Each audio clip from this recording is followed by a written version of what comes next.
Welcome back, everybody, to Exploring the Megillah. I want to just share with you one more idea on what we spoke about yesterday and then move on to a different pasuk. So yesterday we were talking about how when Esther was taken to the palace of the king and ultimately chosen as queen, Mordechai commanded her not to tell anyone what nation she came from, who she was, what family she came from. And the pasuk says, Ki Mordechai tziva aleha asher lo sagid, because Mordechai commanded her not to tell. And the Alshich comments on this, and he says that the Megillah seems to emphasize that the reason why she didn't tell anyone is because Mordechai said so. Why is that the emphasis?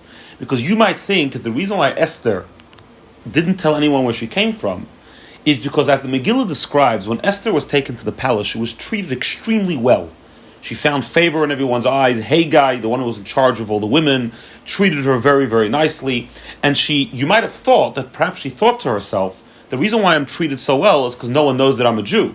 If I tell everyone that I'm a Jew, they won't be treating me so nicely. So you might think that Esther chose for her own benefit, because she wanted to be favored and she wanted to be liked, not to tell anyone that she was Jewish. And therefore comes the Megillah and tells us, no, absolutely not. Esther actually had no problem publicizing this Jew, that she was a Jew, and she actually had no interest in being there. The only reason why she didn't tell anyone where she came from was Ki Mordechai tziva aleha asher lo sagid, because Mordechai commanded her not to tell anyone.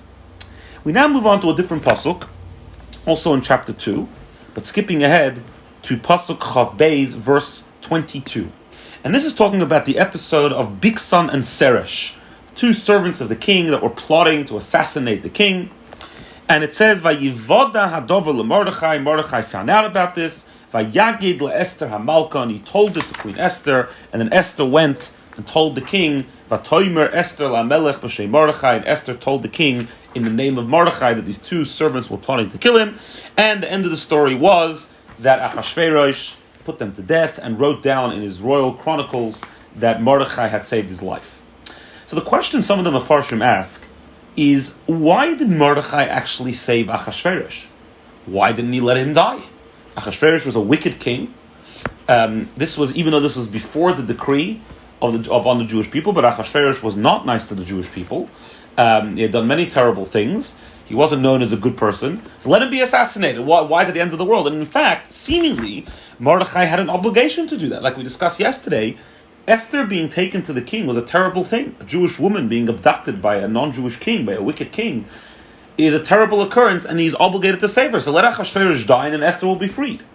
So perhaps some of the Mefarshim explain that Mordechai thought to himself that even if Achashverosh dies, Esther is not freed, because whoever is the next king will just keep Esther on as queen.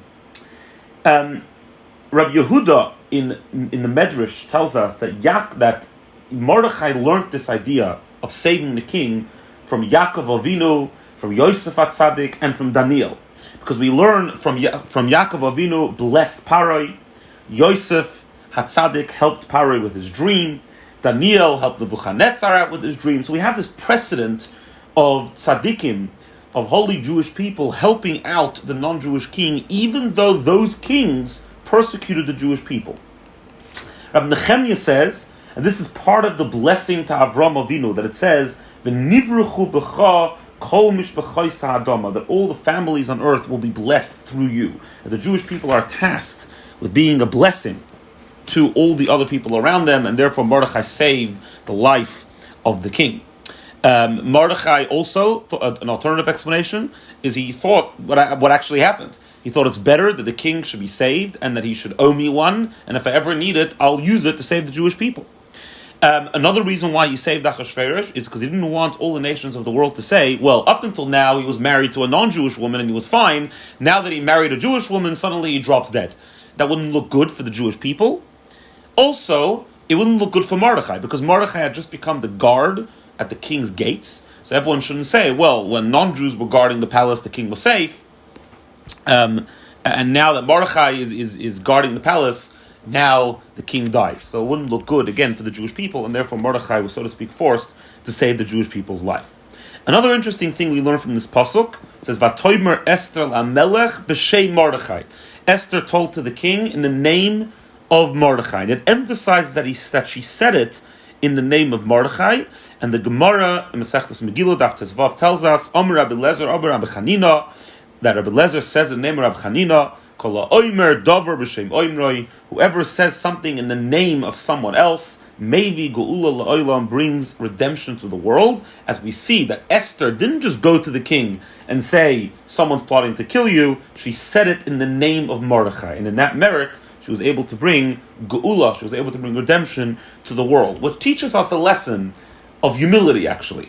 Because many times when we know something, and we learned it from someone else, we may think, hey, it's better for me to say it in my own name, it's me. It makes me sound more knowledgeable, it makes me sound greater. Esther here teaches us humility, that whenever you say something that you know from someone else, you should give credit to that person. It's a sign of humility, and that humility actually is so great, and it's such a great virtue that it actually brings geula, actually brings redemption to the world. Have a wonderful day.